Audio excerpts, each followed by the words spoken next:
Boa noite a todos. Queria já agradecer às pessoas que aceitaram o nosso convite, estão participando deste nosso webinar. A Dorsey Rocha tem esta noite a grande honra e prazer de receber dois clientes profissionais de destaque no mercado brasileiro e que estarão conosco nesta noite para falar um pouco sobre um olhar adiante, a ideia de falarmos um pouco do Brasil, das expectativas que temos, tentando colocar um olhar mais otimista e de coisas que poderemos estar fazendo ao tempo em que estivermos superando e ultrapassando esse momento da pandemia no país. Eu queria apresentar primeiro os colegas que vão estar conosco nesta noite, o Márcio Américo Pegoraro, consultor da nossa equipe, que vai estar fazendo dupla comigo, atuando como facilitador das conversas. Márcio, dá um oi aí. Oi, boa noite. Boa noite a todos. E a Adrice Fernanda, que vai fazer o papel de host, nos ajudando nas passagens de microfones e coisas desse tipo, e também com as enquetes que faremos. Além disso, eu quero registrar a presença do Ismael Iba e do Paulo Couto. Acho que a Aliette ainda não está conosco. Isso feito, gostaria de apresentar os nossos dois apresentadores, né, que farão as suas falas e depois estarão batendo uma bola de perguntas e respostas conosco. Primeiro, o Jimenez Silva, que é um profissional executivo de negócios com larguíssima experiência no mercado da indústria de embalagens, com uma grande história nessa área, e atualmente é o CEO da Central Pack Embalagens. Um profissional pelo qual a gente tem o maior respeito, por se destacar não só cuidando do negócio, mas se preocupando em fazer com que as coisas funcionem por meio das suas equipes engajadas nesse trabalho de fazê-las funcionar.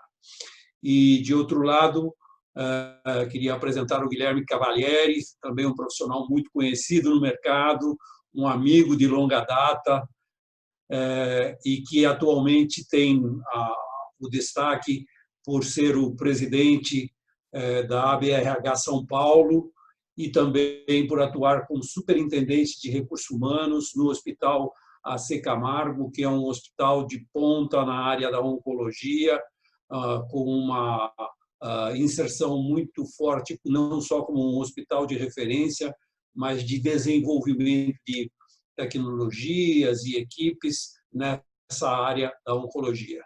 Então, são dois profissionais que nos honram muito por estarmos com eles nesta noite, e o que faremos neste trabalho será permitir que cada um deles faça uma fala inicial de aproximadamente 12 minutos, falando um pouco das expectativas que estão tendo e de como é que estão olhando para o momento atual e especialmente para o futuro. E, de outro lado, depois dessas duas apresentações, a possibilidade de que vocês que estão participando nos mandem perguntas, e podem fazer isso durante já as apresentações, nos mandem perguntas pelo chat, para que a gente possa, então, fazer a apresentação dessas perguntas aos nossos dois apresentadores e eles poderem responder e estar trocando essas ideias conosco. Então, essa será a forma de funcionamento. Também vamos fazer, antes da apresentação de cada um deles, vamos fazer uma pergunta de enquete para ouvir vocês, e essa pergunta também será utilizada pelo próprio apresentador para comentar alguma coisa na expectativa e na experiência que ele tem.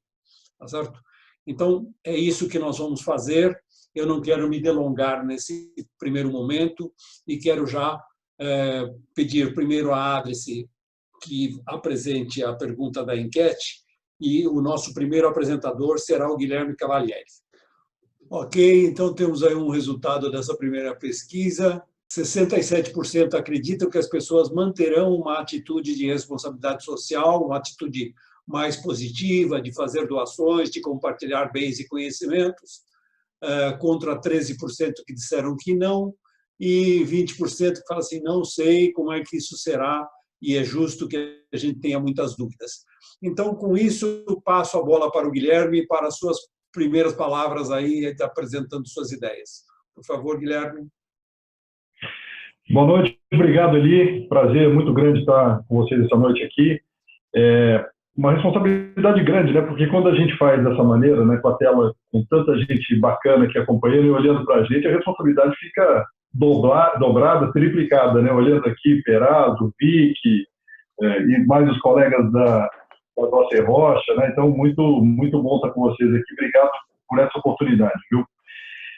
Você coloca uma situação difícil para a gente, né, Eli? Porque a gente tentar imaginar como é que é o futuro, você vê, nem quando, para responder uma pergunta de um detalhe que é extremamente importante, como esse que a gente viu aqui agora na enquete, sobre a questão de responsabilidade social, uma boa parcela tem dúvidas, né?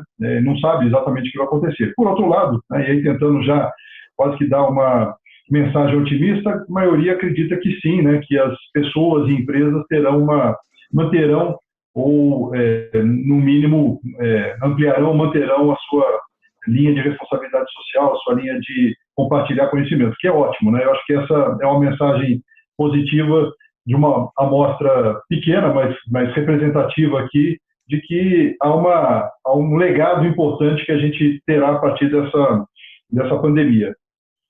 O combinado, pessoal, é da gente abordar não mais que 2 ou 3 minutos para falar do que já aconteceu e, claro, evidentemente, falar um pouco mais das expectativas do que deve ocorrer, né? Mas é importante dar o contexto, né? As duas entidades, né?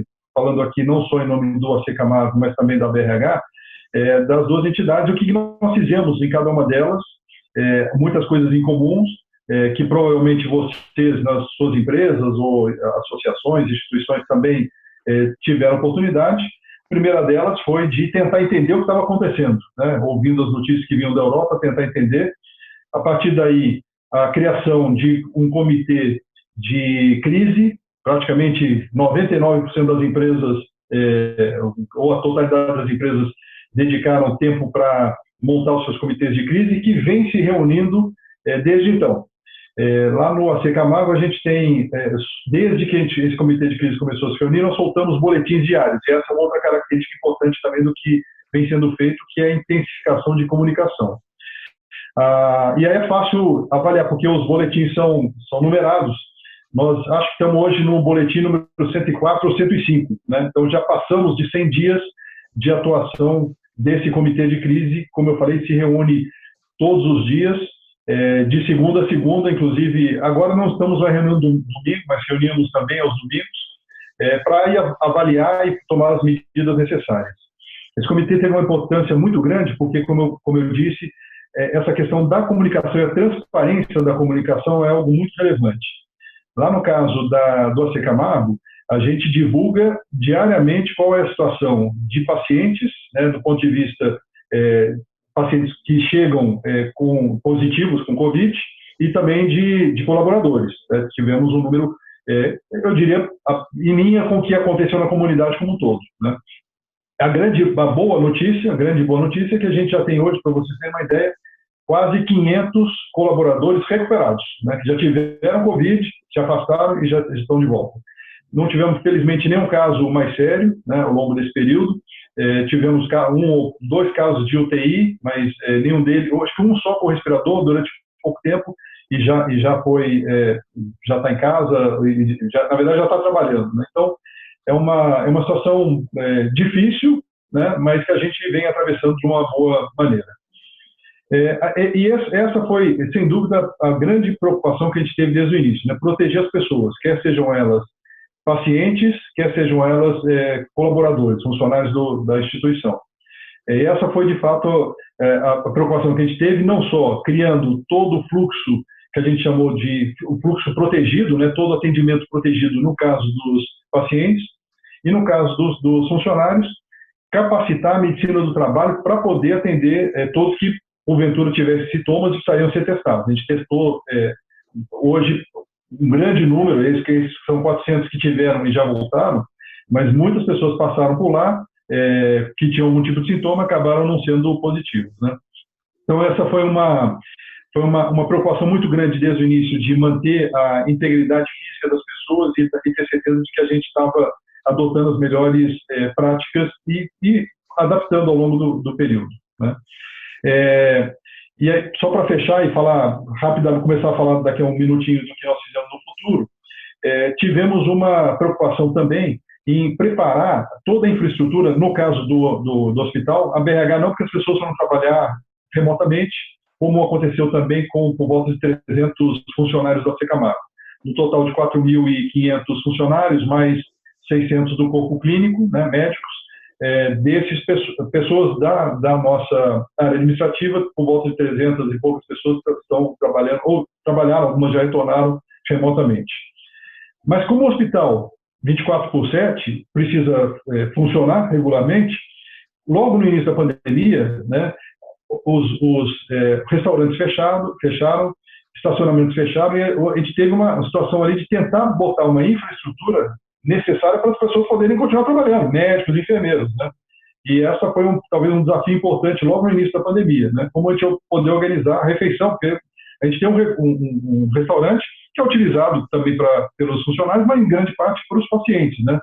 E a maioria das pessoas usam os restaurantes no entorno do hospital, que ficaram do dia para a noite fechados. Então, preparar a logística para poder garantir a operação foi um desafio importante. Felizmente, conseguimos botar lá a criatividade e fazer com que as coisas funcionassem.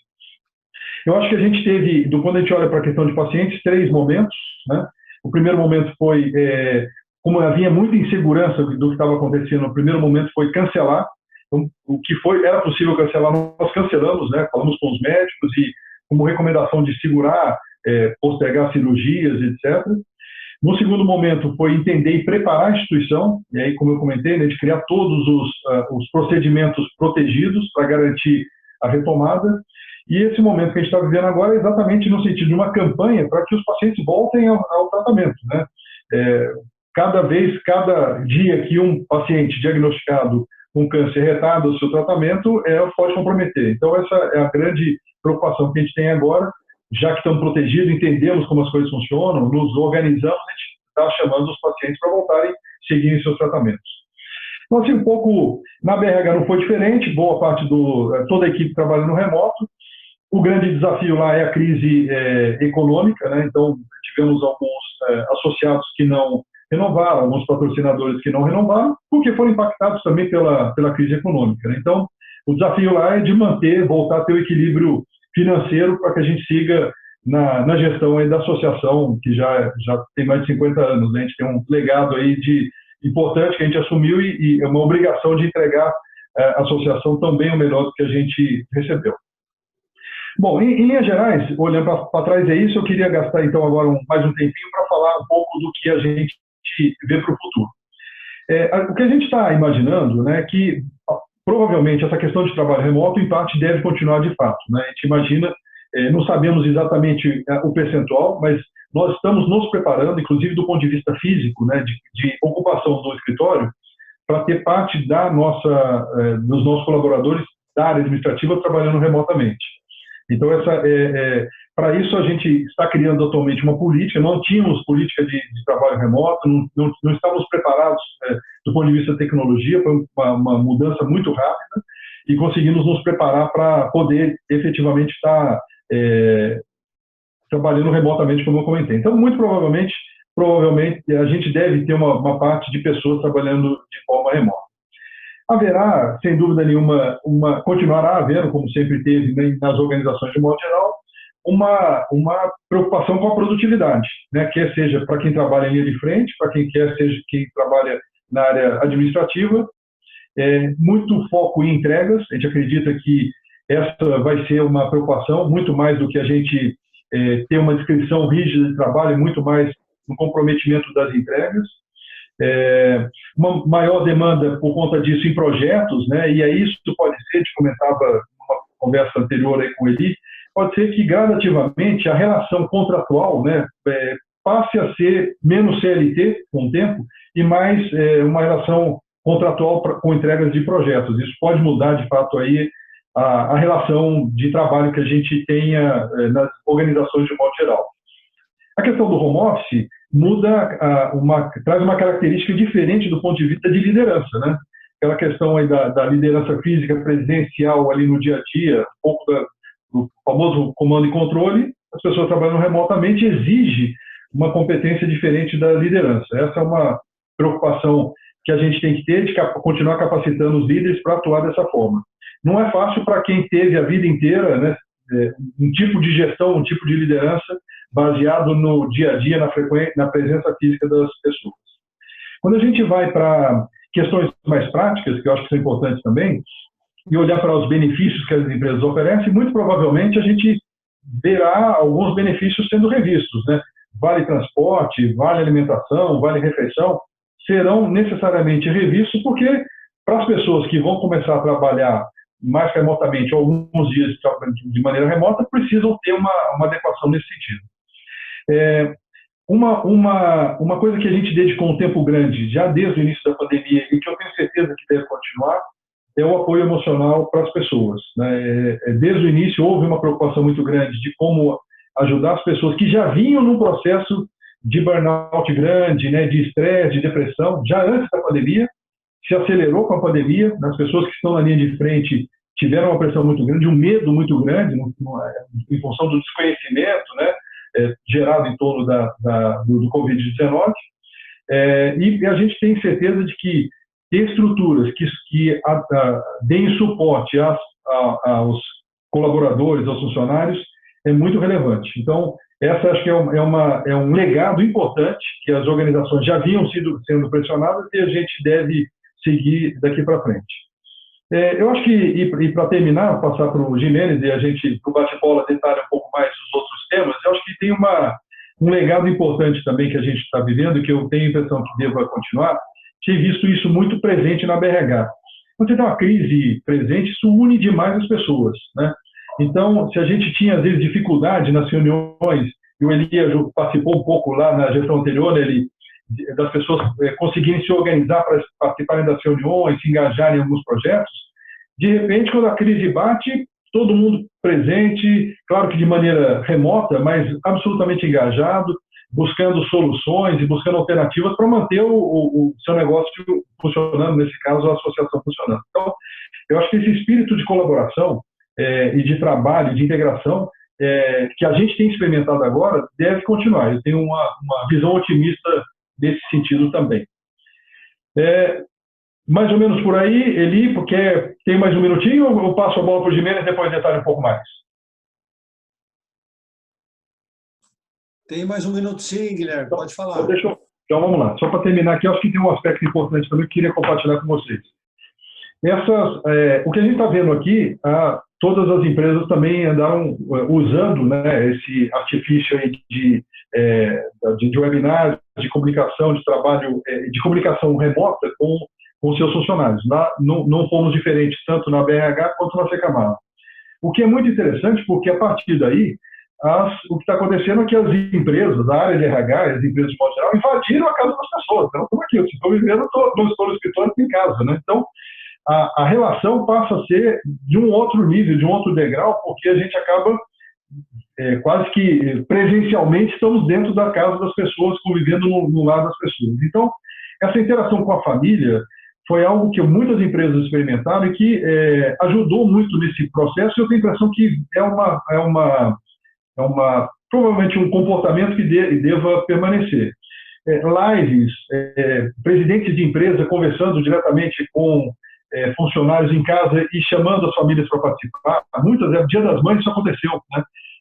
Foi interessante, o presidente de uma empresa, ele e a esposa, né, mandaram um convite para todas as pessoas e famílias que estavam reunidas, ou pelo menos marido e esposa, ou pai, que eram famílias ali, já que não dá para sair de casa, e fizeram uma live, fizeram uma mensagem bacana para as famílias, para as mães, naquele Dia das Mães. Então, algo inusitado, diferente. Então, essa questão da relação das pessoas, da empresa com as famílias, com esse outro ambiente, esse outro grau, vamos dizer assim, de relacionamento, eu acho que ampliou muito o vínculo das pessoas com as empresas, e eu acho que isso é algo que, a partir do momento que a gente experimentou, provavelmente deva continuar.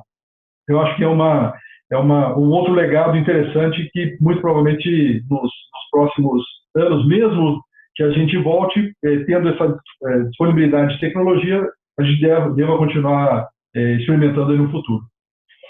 Então é isso, acho que temos oportunidade de debater mais um pouco aí, para aprofundar um pouco mais de alguns temas aí, mas queria só dar esse panorama inicial, tá bom, Eli? Bacana, Guilherme, muito obrigado. Eu queria destacar esses aspectos que você falou, né? Particularmente a questão da necessidade de um outro approach das lideranças em relação à nova realidade, essa questão de que é possível, sim, que as pessoas, uma parte das pessoas, pelo menos, sigam trabalhando from home, e isso certamente significa essa invasão do trabalho no ambiente do lar, né? E nesse momento as pessoas estão um pouco mais fragilizadas e com menos opções do que fazer, então elas estão muito mais disponíveis, e acho que vai ser uma questão de sabedoria das organizações conseguirem aproveitar isso no instante seguinte, onde a abertura permita que as pessoas voltem a ir a shopping, etc. e tal, que aí a disponibilidade para estar participando das coisas da empresa certamente diminuirão. Mas é muito interessante isso. E por fim, eu queria falar dessa questão que você colocou, que eu acho fundamental, é que nesta nova realidade, a necessidade de apoio para as pessoas, né, se torna ainda mais importante. Então, acho que os aspectos que eu destacaria aí das coisas que você falou. Então, eu quero pedir que a Adri se coloque a segunda pergunta da enquete, que precede a apresentação do Gimenez. Aí está, o avanço mais acelerado do uso da tecnologia colocará em risco o nível de emprego? Respondam aí. Muito equilibrado, né? 55 contra 45, uma coisa bem dividida. O Gimenez pode compartilhar aí depois a história do comissionamento da máquina, Gimenez. E a palavra é sua. Bom, boa noite, Eli. Boa noite todo o time da Dorsey. É um prazer estar aqui com vocês. Muito obrigado pela oportunidade. É um prazer estar aqui também com o Guilherme, trocando aí as nossas experiências, fazendo um pouco de reflexão. E boa noite a todas as pessoas, todos os amigos aí que estão conectados aí, gentilmente nos ouvindo e compartilhando também opiniões aí através da web, né? Sim, realmente nós tivemos aí uma experiência bastante interessante, que eu estava comentando, que uma empresa fabricante de equipamentos lançou um artigo essa semana dizendo sobre o comissionamento de um equipamento via remoto, né? Então, esse comissionamento foi bem sucedido e é uma nova experiência, quer dizer, uma coisa inimaginável há algum tempo atrás, e agora nós temos esse tipo de evento e está funcionando muito bem. Foi uma experiência exitosa aí desse fabricante que compartilhou com o mercado, né? Então, realmente a gente está vivendo um momento diferente, né? Um momento onde todos nós estamos aprendendo e todos nós vamos ter que nos reinventar de alguma maneira. Então, eu queria começar, antes de falar sobre a Central Park, falar um pouquinho sobre essa enquete.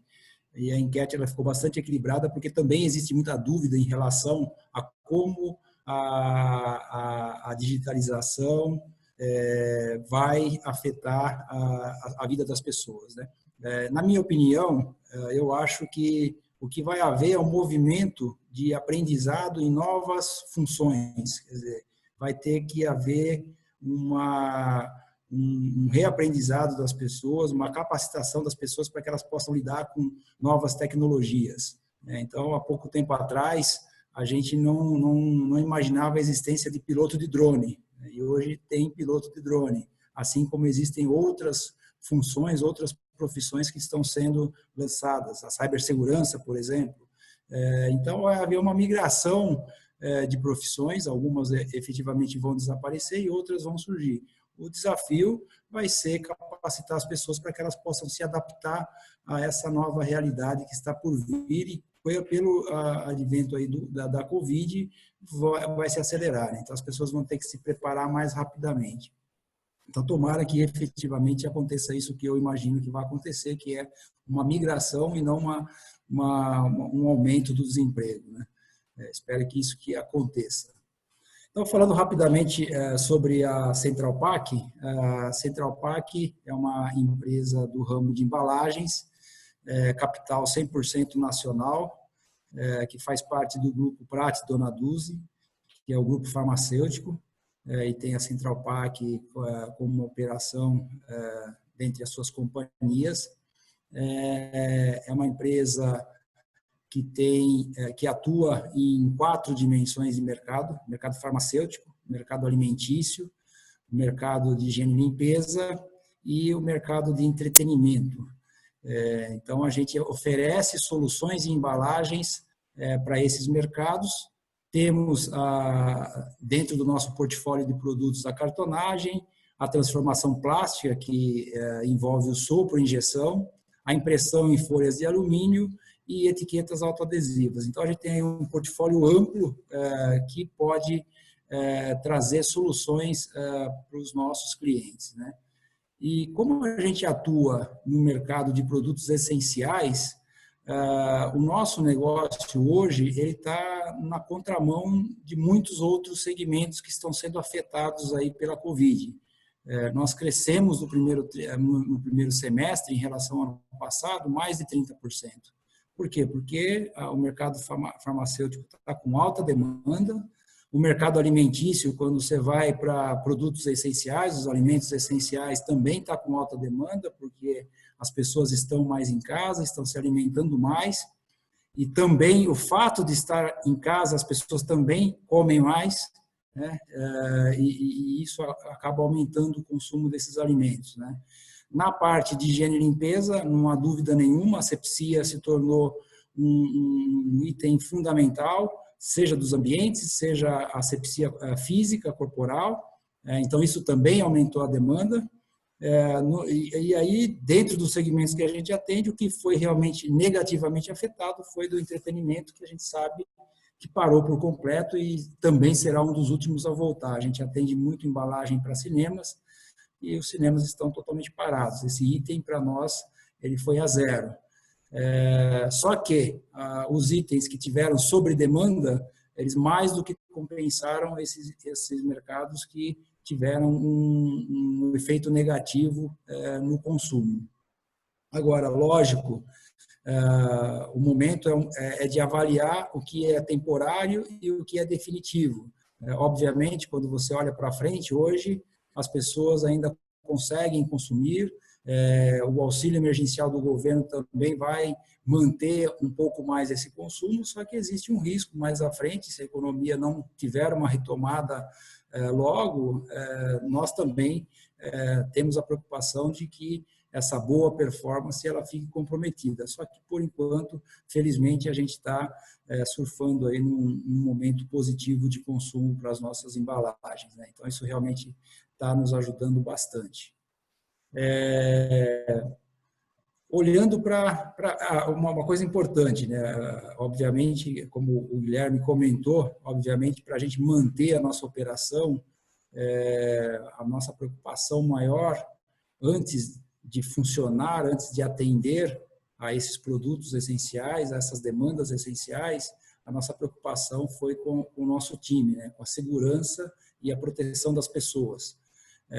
O nosso recursos humanos ele é corporativo do grupo e tem todo um cuidado. Nós temos todos os protocolos de segurança e proteção, são mais de 150 protocolos que foram estabelecidos pelo nosso RH corporativo.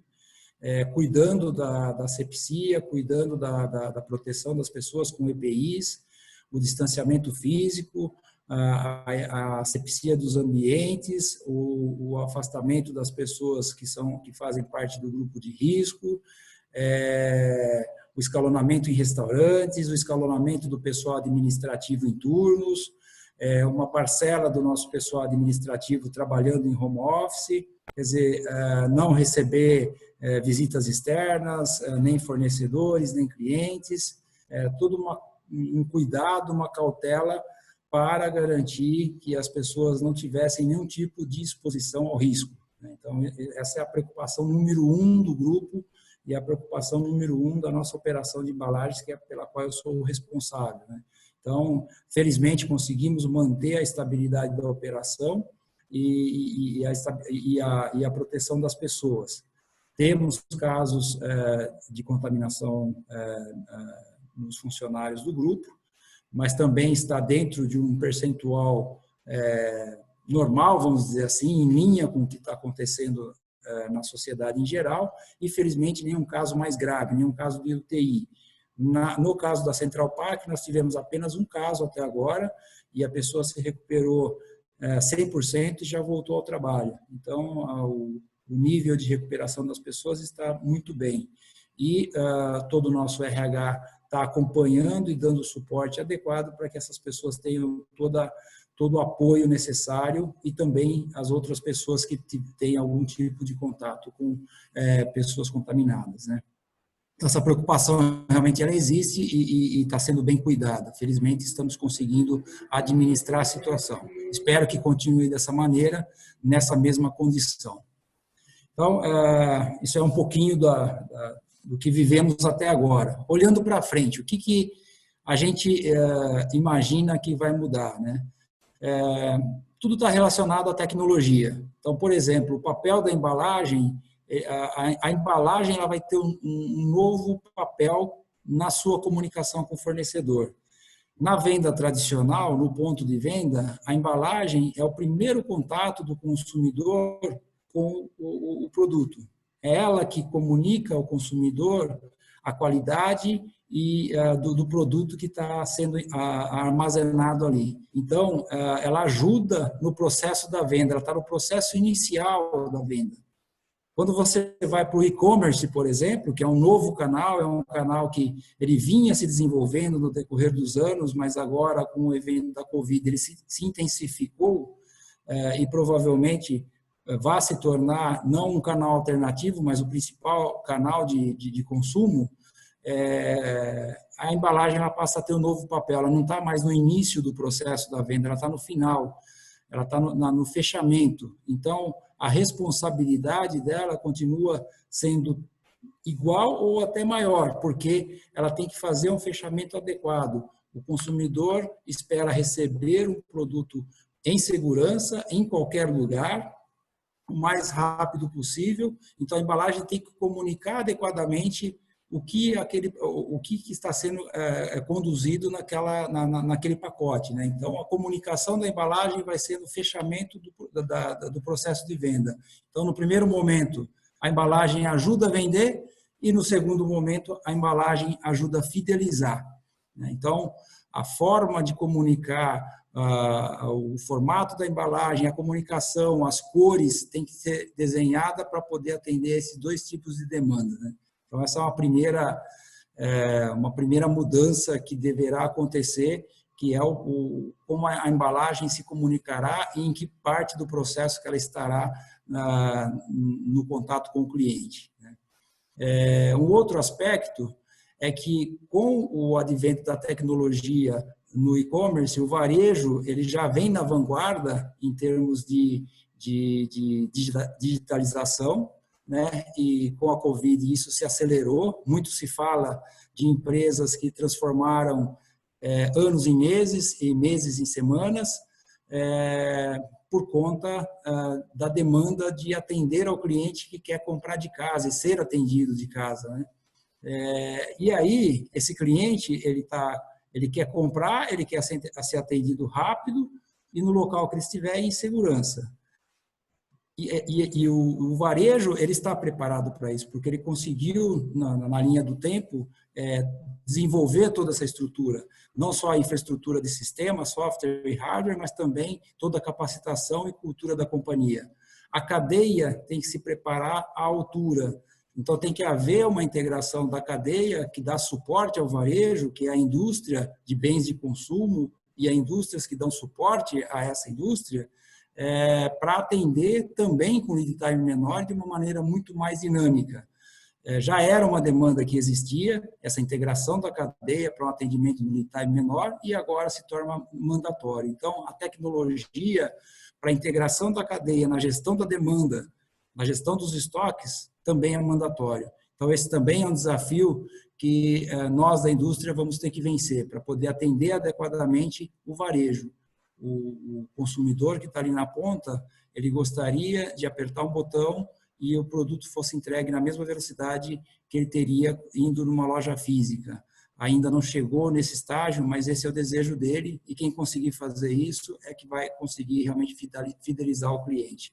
Então, acho que esse é o primeiro ponto. O outro ponto são as mudanças na própria indústria em si, né? Também se fala muito em indústria 4.0, em automação, inteligência artificial, internet das coisas, e tudo isso já estava sendo discutido na estratégia das companhias, só que estava desenhado dentro de um prazo de tempo de anos. Isso também vai ter que se acelerar, porque os profissionais, mesmo que nós tenhamos uma finalização rápida da pandemia, o receio ele continuará existindo, o comportamento ele vai ser diferente. Então, os profissionais vão ter que atuar de uma forma mais distanciada. E para você ter um distanciamento maior na linha de produção, você tem que ter uma automação maior, né? Equipamentos mais autônomos, processos autônomos, autoajustáveis, onde a interação do funcionário com o processo seja menor. Então, você consegue ter um distanciamento maior. E o próprio contato com o produto, para garantir a segurança do produto.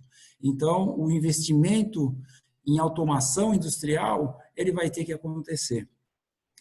Aquilo que estava programado para acontecer num período mais longo vai ter que ser antecipado. Então, as companhias vão ter que revisitar esses projetos e avaliar como executá-los, porque tem dois aspectos: o aspecto financeiro, de você ter fundos para fazer esses investimentos, que não são investimentos baratos, e tem um aspecto que eu sempre bato na tecla, que eu acho que é o mais difícil, que é você ter uma cultura de digitalização e uma capacitação do teu time. E essa é a parte mais difícil para viver esse novo mundo, né? Nós não estamos acostumados com isso, né? Nós estamos vendo um pouco mais distante, nós estamos nos acostumando gradativamente. Com a Covid, isso se acelera, então nós temos que ter um preparo do time muito maior.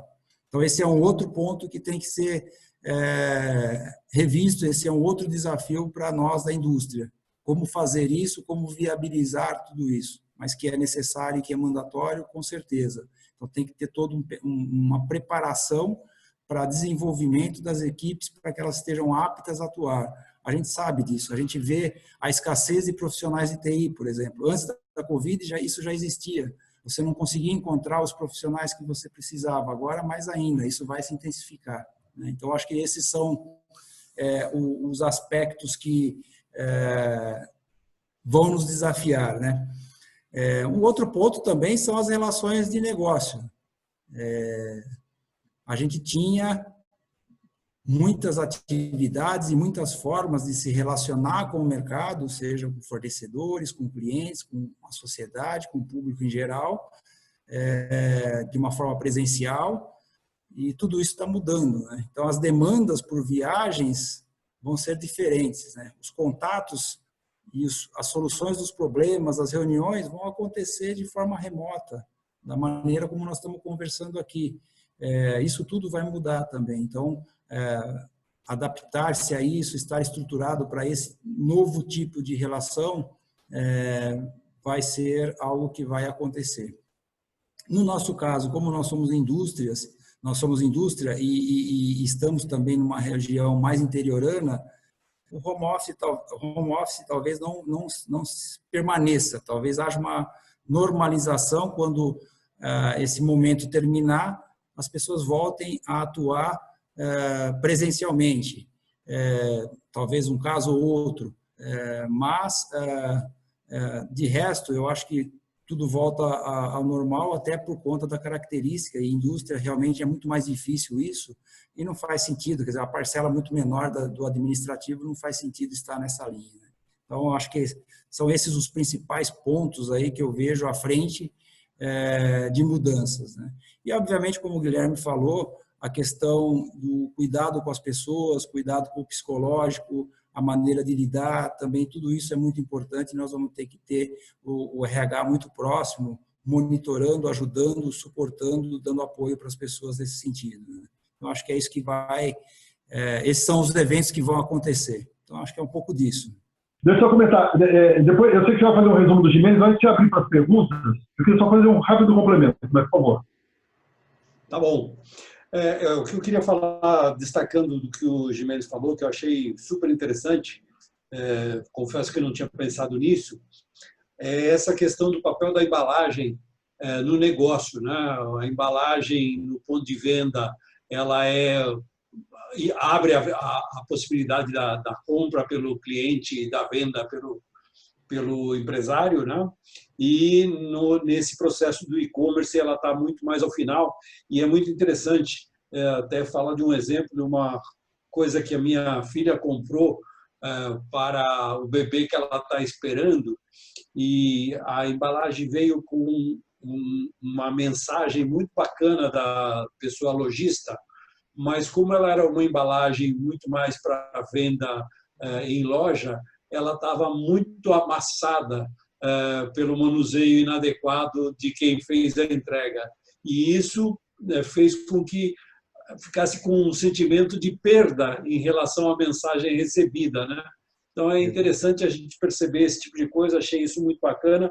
E a outra coisa que eu gostaria de destacar no que você falou é que o desafio maior do avanço na questão da tecnologia não se relaciona à questão da disponibilidade do dinheiro para investir ou do encontrar a solução tecnológica, mas sim de você estar preparado para uma cultura digital e para a utilização competente da tecnologia que você adquiriu. Né? Eu acho que isso é realmente um grande desafio que até une você e o Guilherme, né? O Guilherme como presidente da BRH, né? Une você aí nessa preocupação com a preocupação do Guilherme, que achei muito bacana. Então, Guilherme, vou deixar você fazer a complementação e passo em seguida para o Márcio fazer a primeira pergunta. Tá bom. Obrigado, Eli. O Gimenez fez algumas colocações que eu queria só complementar, tinha temas que eu queria só finalizar aqui para a gente abrir para as perguntas. Em relação à questão da tecnologia, olhando aqui algumas pessoas conhecidas, eu pego a Camila, que está aqui conectada, nós estivemos juntos na semana passada, ela está trabalhando na praia. A Ana Luísa, minha filha, que está conectada também, mora no Rio de Janeiro, ficou trabalhando com o marido 2 semanas aqui em São Paulo, trabalhando remotamente e com uma produtividade talvez ainda melhor. Minha filha está na praia hoje, com a minha neta, essa semana, também trabalhando de maneira remota. Né? A minha neta está em férias já, né? Muito embora já estava afastado da escola. Quando o Gimenez coloca essa questão de que, evidentemente, para quem está numa linha de frente, em um ambiente fabril, a presença física é inerente ao trabalho, né? Mas há um contingente tão grande, né, de pessoas, né, principalmente dos grandes centros, que estão encontrando uma alternativa diferente de trabalho, que eu acho que isso realmente vai mudar muito a característica. Uma filha que mora em Nova York já está há um mês, mudou para a Flórida, alugou uma casa lá e está com o marido há um mês trabalhando, eles vão prorrogar por mais um mês. E estão lá os dois trabalhando remotamente, né?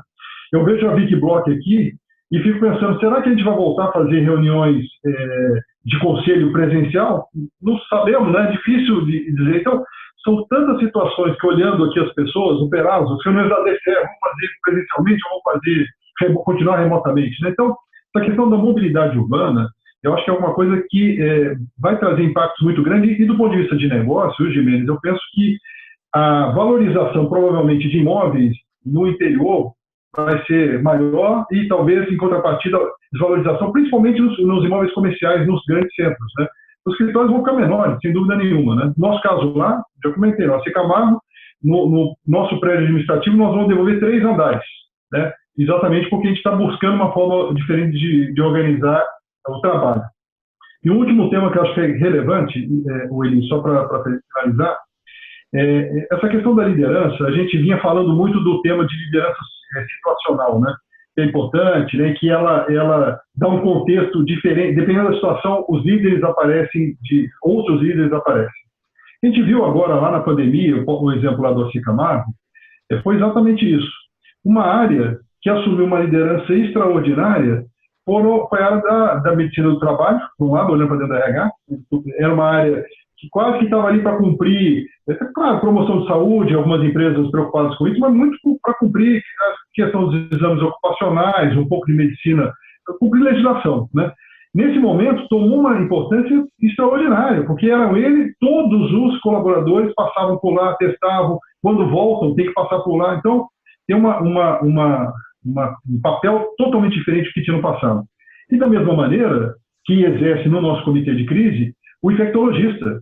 O infectologista hoje lá do AC Camargo, o doutor Ivan, é o cara mais importante para a gente, que ele que está nos orientando de como a gente tem que conduzir, né? Como a gente montar os fluxos protegidos para os pacientes, para os EPIs, para os funcionários. Então, é muito interessante como, muito rapidamente, posições assumem, de fato, o papel de uma liderança em função de uma situação que a gente está vendo. Então, eu só queria fazer um pouco dessa complementação e, eventualmente, usar isso também como insight para as conversas aí que vai seguir daqui a pouco. Obrigado, Eli. Valeu, obrigado. Márcio. Belas colocações, o Guilherme. E a primeira pergunta vem para a gente aqui de Rio Preto, do Jorge Stefan. Na realidade, ele faz uma colocação e uma provocação para os dois aí, né? Um exercício de futurologia. Ele fala o seguinte, que lá em Rio Preto, os serviços não essenciais estão sendo prestados de quarta a sábado, das 9 às 15 horas, com multa de mais de R$6.000 para quem descumprir. Daí o Jorge pergunta ao Jimenez e ao Guilherme, no palpite de vocês, será que nós teremos chance de nos reunir com nossas famílias no Natal? Quem vai primeiro aí? Pode responder. É isso mesmo, quer que eu vá? Pode falar, depois eu falo. Então, deixa eu aproveitar. Quando você fez essa pergunta em relação à questão do Natal, me veio um artigo que até circulou bastante aí nas redes, do Nizam Guanais, recomendando a gente montar árvore de Natal, né? Para mostrar que o Natal vai chegar, né? Então, eu acho que essa expectativa, essa esperança que a gente tem que ter, né, e esses simbolismos ajudam a gente a pensar de uma maneira positiva, né? Então, essa questão do Natal está chegando, né? Já estamos em agosto daqui a pouquinho, né? A gente está daqui a pouco mais próximo do Natal do que a gente já passou no metade do ano. Difícil dizer, né? O que a gente tem visto aí é muito abre e fecha, né? No interior de São Paulo tem acontecido muito isso, algumas capitais também. Eu acho que, muito provavelmente, o que vai acontecer, e como legado, inclusive, é que as pessoas vão, de fato, adquirir novos hábitos, né?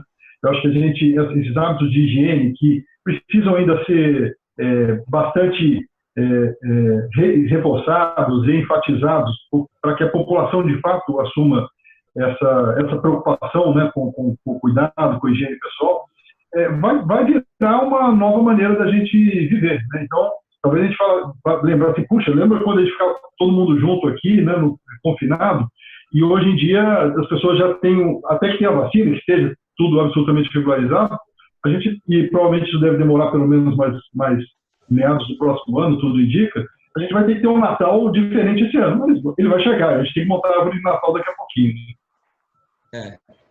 Eu tenho aí um pequeno contraponto em relação a isso, que é o seguinte, eu acho que no mundo corporativo, a questão do distanciamento, dos cuidados, das proteções, dos EPIs, está sendo bastante respeitado e tem sido muito rigoroso. No mundo pessoal, particular, a sensação é de que não está sendo exatamente assim. Eu tenho dito na empresa o seguinte, tem as pessoas que têm aparecido contaminadas, como é que essas pessoas se contaminaram, né? Se a gente está tomando todos os cuidados, distanciamento, máscara, óculos, viseira, toda a asepsia. E aí, aqui a cidade de Toledo é uma cidade de 130 mil, 140 mil habitantes, né? E é muito comum você caminhar pelas ruas, as ruas são bastante vazias, não existe aglomeração, então uma caminhada com máscara não te expõe a muitos riscos, mas você passa em frente às casas e aqui o churrasco é uma coisa sagrada no final de semana. E aí você passa em frente às casas, você vê lá na garagem, no quintal, as famílias reunidas ali no churrasco e a maioria sem máscara. Por quê? Porque na interpretação deles, nós estamos em segurança, nós estamos em casa. Só que eles se esquecem que cada membro da família trabalha num lugar diferente, está, de repente, em uma cidade vizinha, teve contato com outras pessoas e a contaminação acaba acontecendo ali.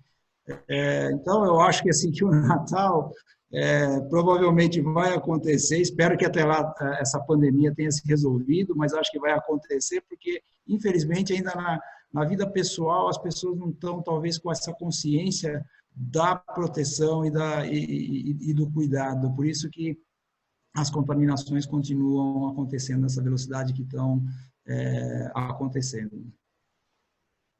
É complicado. É isso aí. A próxima agora é para o Guilherme. Guilherme, como garantir a manutenção da cultura da empresa com pouco contato físico, devido ao homework? Essa é sempre uma preocupação, né? Até porque essa questão do trabalho flexível, né, com horário flexível, e principalmente o home office, é uma coisa que boa parte das empresas já experimentavam já há alguns anos, né? Não é uma coisa nova. Intensificou, né, de uma maneira muito grande nesses últimos 4 meses, em função da pandemia, mas sempre existiu. Então, essa preocupação de manter e como disseminar e manter as pessoas engajadas e tratar o tema da cultura já existia no momento que se instalou o home office há muitos anos atrás. Os rituais são muito importantes, né? E mesmo à distância é possível manter rituais que ajudem a reforçar uma cultura da empresa, a cultura desejada das empresas, né? Agora, não tem dúvida também de que é importante, dentro dos ciclos das empresas, manter o mínimo possível, o que for possível, um contato presencial, né? Contato social é muito importante. Quando eu trabalhei na Serasa durante um tempo, lá nós já tínhamos o home office, e a política, quando eu cheguei, ela já estava pronta, exigia que pelo menos 1 ou 2 vezes por semana as pessoas fossem ao escritório, né? E era algo assim, determinado exatamente com essa preocupação de estar presente, dos teus rituais presenciais e físicos, nesse caso, que às vezes o remoto não permite, para exatamente manter a cultura e manter o que é importante do ponto de vista de engajamento das pessoas.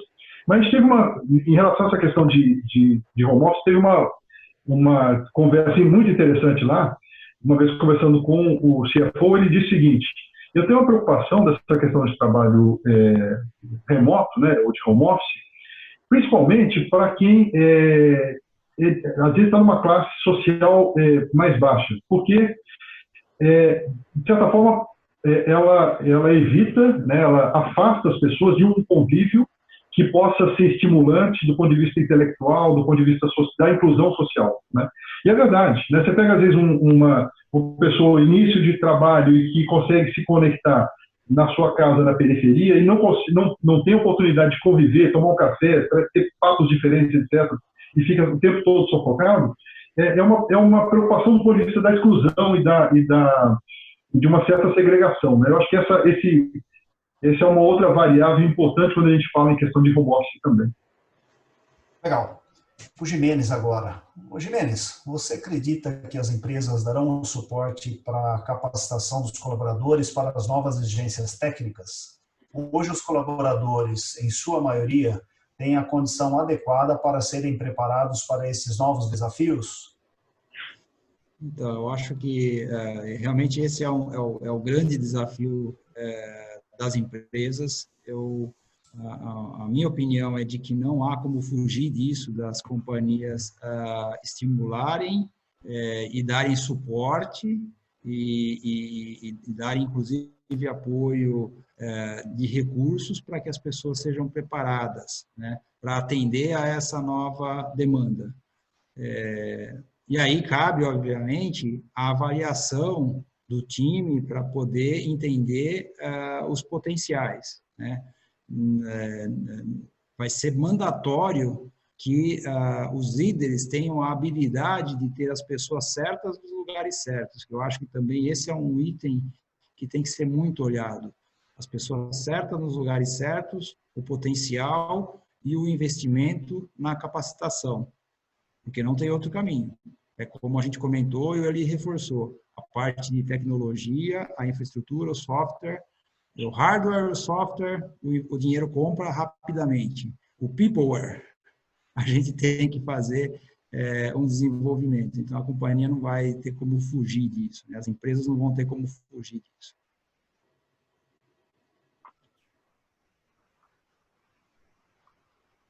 Ok, obrigado, Juvenis. Guilherme, pegando a questão que você tinha colocado, o Jorge Fialkowicz, ele fez uma ponderação aqui que eu queria que você comentasse, que é assim, antes, né, lá no passado, lá atrás, a gente tinha uma preocupação grande que a vida pessoal não invadisse o ambiente de trabalho, né? Deixa seus problemas na porta da empresa, né? Você ouviu isso lá atrás.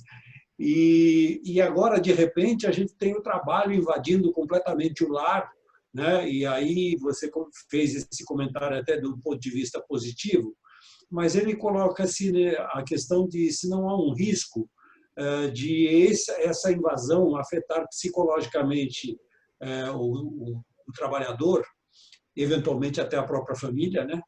Eu acrescento, e se há alguma forma que a gente poderia sugerir para minimizar esse tipo de situação. Eu acho que assim, essa preocupação de um planejamento melhor do trabalho dentro da casa é super importante, né? A gente tem visto aí longas jornadas, né? As pessoas começando cedo, terminando tarde, muitas vezes não param para almoçar, sequer vão ao banheiro, não tomam água, né? Eu acho que essa questão da saúde, né? Problema da ergonomia, né? Às vezes os escritórios, as casas, as salas não estão preparadas para você ficar sentado o tempo todo. Então, algumas empresas já tomaram algumas atitudes interessantes nesse sentido. Algumas recomendaram, facilitaram que as pessoas levassem os equipamentos do escritório para casa, que estavam, de certa forma, mais bem preparados do ponto de vista de ergonomia. Recentemente, o CEO da Natura fez uma recomendação, fez um convite para as pessoas para que bloqueassem a agenda nos horários de almoço, para evitar que as reuniões de fato sejam marcadas, extrapolem e avancem no horário de almoço. Então, eu acho que essas medidas, de certa forma, começam a fazer parte um pouco da rotina, principalmente para quem está numa situação desse tipo. Eu acho que essa é um cuidado, de fato, que tem que se ter, porque se vê realmente assim, uma invasão. Claro que no momento de crise, trabalhar final de semana, como a gente viu, comitê de crise, por uma situação emergencial. Mas numa situação normal, não faz sentido você ter longas jornadas e precisa, de fato, ter um equilíbrio melhor. As pessoas têm que se planejar melhor. Eu acho que essa é um cuidado. Eu acho que as empresas, como eu falei, estão olhando, né, dedicando tempo para isso, e eu acho que, felizmente, é uma realidade que as pessoas têm que aprender a lidar. Não sei, Gilene, se você tem tido uma experiência diferente aí com o pessoal que está em trabalho remoto aí de vocês. Não é a mesma coisa, eu concordo plenamente com você. E como no nosso caso é uma intensidade menor e a gente está há pouco tempo com isso, a gente ainda não sentiu um ponto que é o meu ponto de preocupação, que é como é que as pessoas vão lidar com isso, porque por enquanto ainda não faz muito tempo, né, que as pessoas estão trabalhando em regime de home office. mas é um trabalho solitário, né? Se não tiver o equilíbrio que você mencionou anteriormente, de ser uma coisa escalonada, de você ter dias da semana com presença física no escritório, combinado com o trabalho em home office, se for 100% do tempo home office, é um trabalho solitário.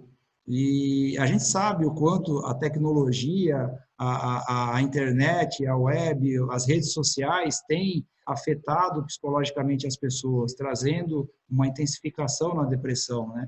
Então, o trabalho em home office, sozinho, por um longo período, como é que ele vai afetar o psicológico dos profissionais, né? Então, esse é a adição aí que eu colocaria, né? Muitos líderes, bons líderes, né, que têm aprendido a lidar com essa situação, têm iniciado as reuniões de uma maneira mais informal, perguntando como estão as pessoas, né, essa preocupação do líder com a pessoa, né, e não só com a tarefa, né, com o resultado, tem sido uma prática dos bons líderes, nem todos ainda, mas a gente tem cada vez mais compartilhado e estimulado os líderes a adotar esse tipo de prática, né?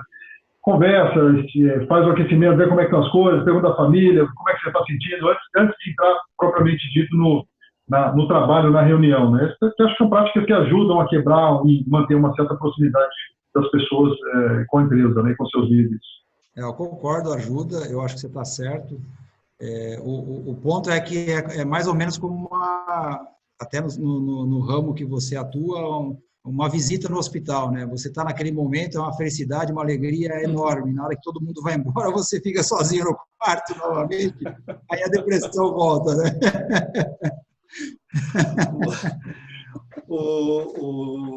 Guilherme, um comentário em cima dessa questão que você falou agora e também da pergunta que você tinha colocado, a questão da cultura da organização, né? É que, de verdade, nessa situação de home office e as pessoas, cada um na sua casa, etc. e tal, uma parte daquilo que expressa a cultura da empresa, que é o próprio ambiente, que é o seu jeito de funcionar, que são as políticas, ela fica muito mais tênue.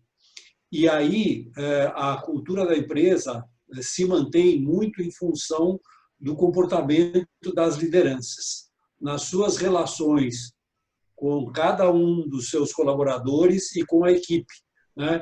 Então, a questão que você mencionou de se comunicar muito, né? Manter a coerência, tomar decisões que reforçam os valores organizacionais, etc., são coisas fundamentais para você continuar propagando a cultura organizacional, não é? E aí, eu falo assim, somando-se a isso, quando você olha para a situação que você tem, né? Você fala assim, bom, o AC Camargo não atende diretamente pacientes de Covid, mas em função da Covid, muitos clientes postergaram o seu tratamento, vocês mesmos suspenderam no início, etc. E tal. Como é que é agora, depois que você estava estimulando agora os pacientes a voltarem, como é que vocês se prepararam para lidar com o aumento de demanda dos clientes em relação ao hospital? Você tem razão, né? E na verdade a gente trata os pacientes oncológicos COVID, né? Tivemos alguns e é uma situação que é muito preocupante, né? Porque onde a imunidade é muito baixa e alguém é cometido com COVID, e tem situação ainda mais agravada, né? A gente tem notado, viu, ali, que gradativamente o volume vem retomando, isso é importante. O cuidado que a gente tomou lá foi de usar o que é a medida provisória, e a Vicky, nesse caso, nos ajudou, ela faz parte do comitê de pessoas lá do AC Camargo, utilizar o que a medida provisória do governo propicia para evitar desligamento de pessoas, né? Então, botamos pessoas em licença inicialmente, fizemos redução de jornada para exatamente no momento do vale não ter que demitir, seria a pior situação. E tem expectativa, como a gente começa a ver agora, de que o volume começa a voltar. Então, esse foi o cuidado, né? A gente não precisou fazer grandes cortes, né, felizmente, mas usamos o que a medida provisória nos propiciou, né? Então, antecipamos férias, usamos todos os feriados, né, tudo que foi possível fazer para poder ajustar e manter o trabalho dentro de um planejamento, a gente tem feito. Do ponto de vista de mensagem para tanto o paciente quanto para o colaborador, a preocupação é de mostrar de que o ambiente de fato é seguro, né, para que as pessoas possam vir fazer o seu tratamento. Acho que essa é a grande preocupação. E aí, quando o cuidado com o colaborador fica ainda maior, tem que ser maior ainda, né, porque se a gente está chamando o paciente e a gente preparou o ambiente para estar seguro, a atitude do colaborador tem que ser segura também, né? Então, isso que o Gimenez comentou, né, dentro do ambiente da empresa, as pessoas estão adotando as medidas de segurança, né, para se manterem seguros. No ambiente hospitalar, isso é ainda mais importante ainda, né? Então, esse é um cuidado ainda redobrado que a gente tem tido lá, com toda a equipe assistencial, enfermeiros, técnicos, garantir, né, de que, ao trazer os pacientes para o tratamento, eles, de fato, possam encontrar um ambiente seguro e atitudes dos colaboradores de forma segura também, né? Bacana, obrigado. Gimenez, você falou que vocês estão trabalhando acima da demanda que vocês tinham então, apesar de que a área de entretenimento ficou reduzida, mas que as outras duas áreas que você menciona acabaram tendo aumento de demanda. E eu queria comentar com você uma questão colocada por um dos participantes aqui, que fala, né, que normalmente quando a indústria de embalagem está em alta, a economia está em alta, mas a gente está com uma perspectiva de menos 10% no nosso PIB no ano. Como é que está a indústria de embalagem como um todo? Como é que você vê isso? Então, aí a gente tem que categorizar, né? Então, obviamente, a previsão do PIB é um PIB negativo e tem categorias de embalagens que vão acompanhar esse decréscimo no ano e tem categorias que vão descolar. Então, como eu comentei no começo, nós estamos nas categorias de produtos essenciais. Então, e produtos que estão relacionados com a mudança de comportamento do consumidor nesse momento.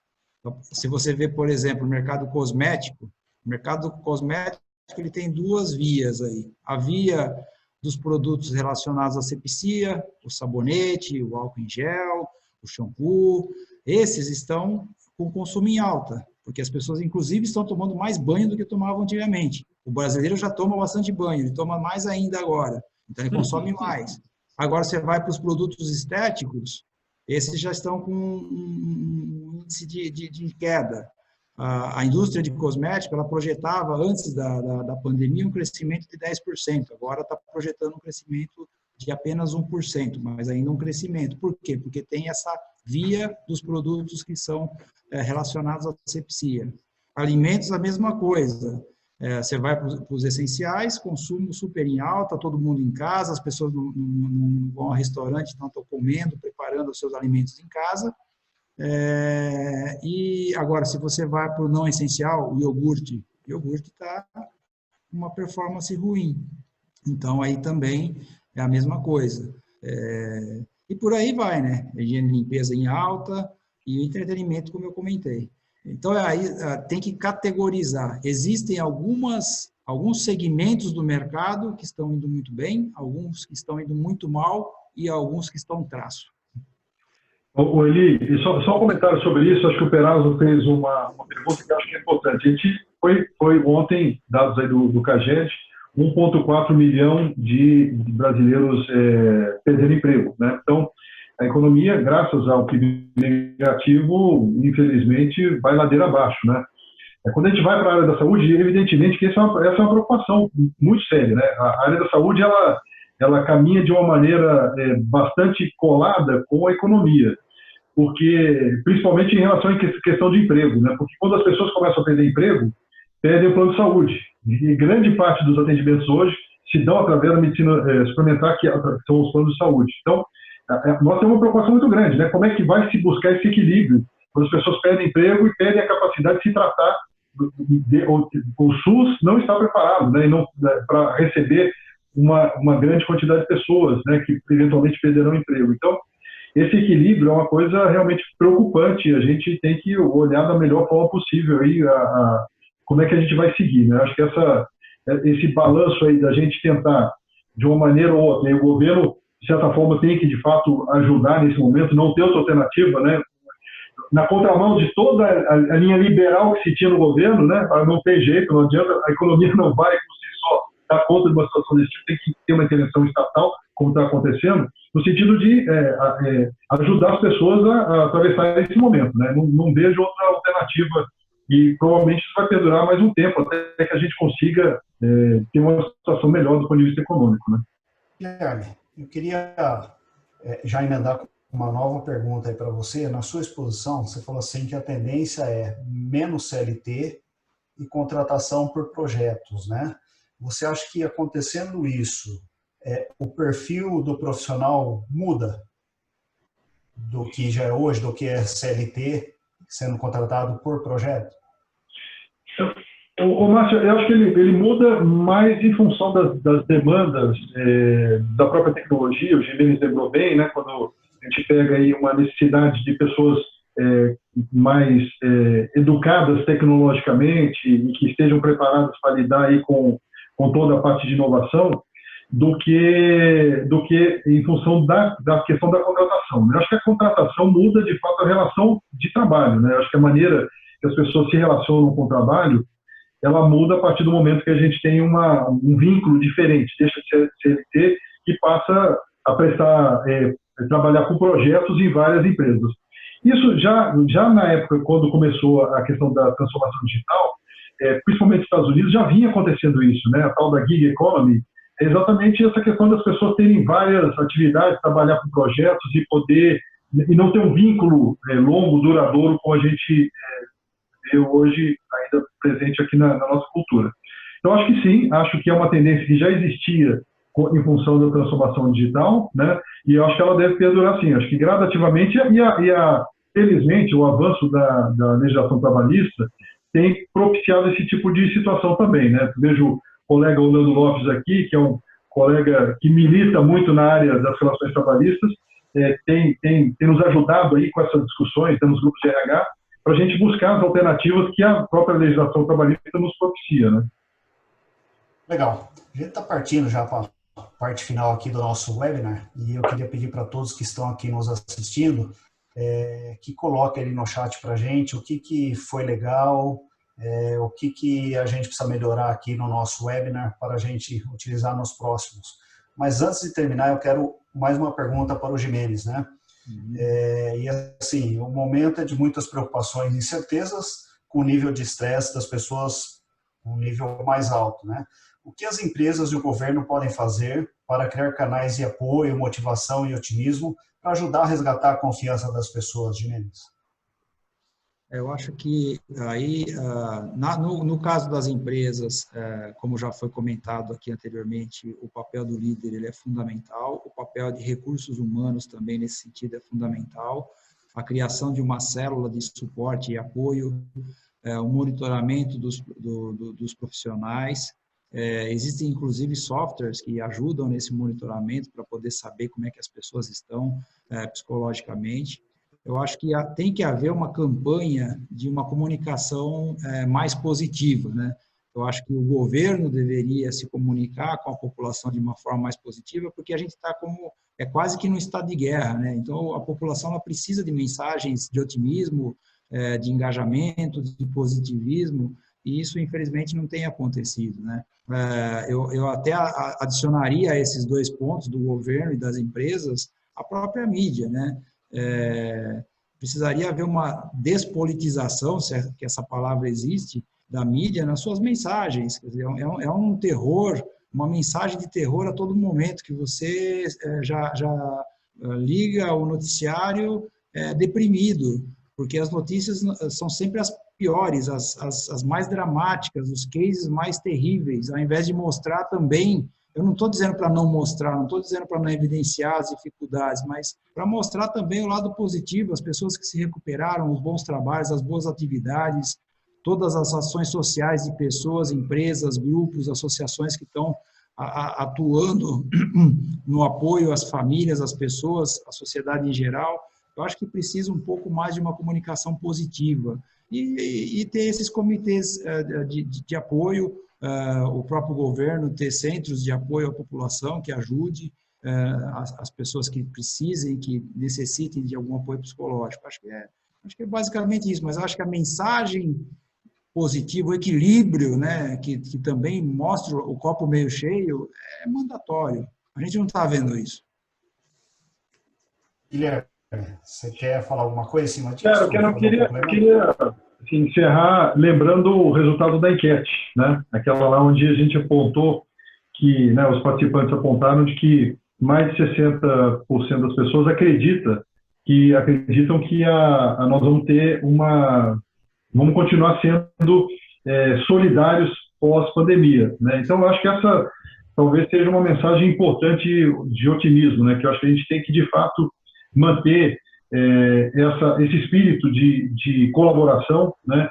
E de solidariedade que a gente tem visto agora. Não há outra maneira. A economia está de uma situação muito difícil. Eu acho que o governo tem que fazer a parte dele, nós, enquanto cidadãos, temos que fazer a nossa parte, associações, empresas, empresários, executivos, temos que fazer a nossa parte, cada um mantendo o que a gente tem conquistado, mostrando que é possível, né, através de ações até bilionárias, né, a gente viu doações bilionárias, é fantástico que as empresas se mobilizaram.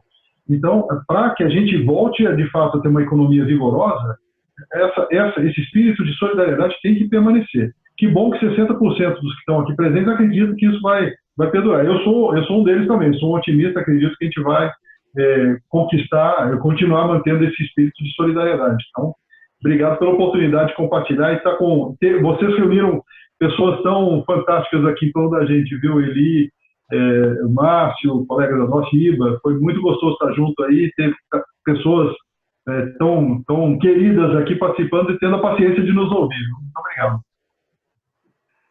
Legal, Guilherme. Eu queria terminar, mas antes eu queria falar que acho que as colocações feitas por você e pelo Gimenez na última fala têm que ser muito valorizadas e pensadas por todos nós. Eu acho que é um momento de nós tentarmos ser mais generosos e mais solidários, não apenas na questão material, mas também na questão do conhecimento, na questão do compartilhamento da informação, né? E de nos apoiarmos mutuamente nesse momento, para a gente criar exatamente essa corrente a qual o Gimenez falou que seria necessária, né? De todo mundo passar a ver que há uma direção a seguir e uma possibilidade de nós nos levantarmos e sairmos para uma situação. Isso certamente irá acontecer, mas acho que nós temos essa responsabilidade, a BRH tem essa responsabilidade e cada empresário também. Eu queria agradecer muito a vocês dois por terem aceitado o nosso convite, agradecer às pessoas que atenderam ao convite para participar e estar aqui conosco, e dizer que eu tenho uma gratidão agora maior a vocês dois, Gimenez e Guilherme, né? E espero reencontrá-los nas próximas.